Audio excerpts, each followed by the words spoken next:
À chaque fois qu'ils sont de retour au Togo, c'est avec des chants et des danses que les populations vivant dans les campagnes les accueillent.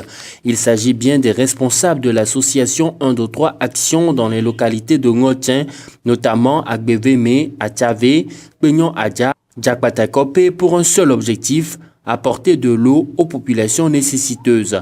Peignon Adja est l'une des localités bénéficiaires.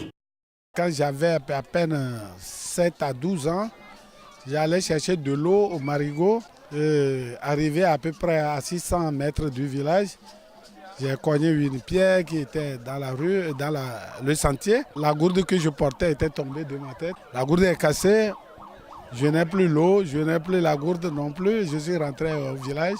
Ma maman qui cherchait de l'eau pour faire la cuisine était énervée. Il m'a corrigé que pourquoi je n'ai pas pris soin de sa gourde. Bon, j'ai gardé ça jusqu'à ce jour. Et maintenant où l'eau se trouve dans ma cour, je ne ferai que remercier le donateur et remercier Dieu. Je ferai tout quand même, je ferai tout pour que la population prenne soin de ce forage afin que nous le gardons aussi longtemps que possible.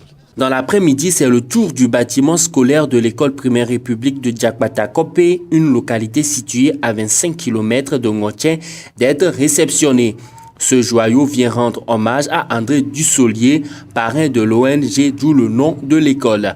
Composé de 2 jolies salles dénommées Gisèle et Mithil, ce bâtiment vient mettre fin aux conditions d'études des élèves sous les hangars de paille. Sincèrement, le 24 octobre 2016, passé que j'étais arrivé dans cette école, j'ai failli verser des larmes parce que j'ai vu des enfants sous des appartements matériaux locaux et des appartements qui coulent à tout bout de champ. Et quand le ciel commence par s'assombrir, il faut rapidement évacuer l'école parce que les cahiers, les fournitures des enfants seront mouillés.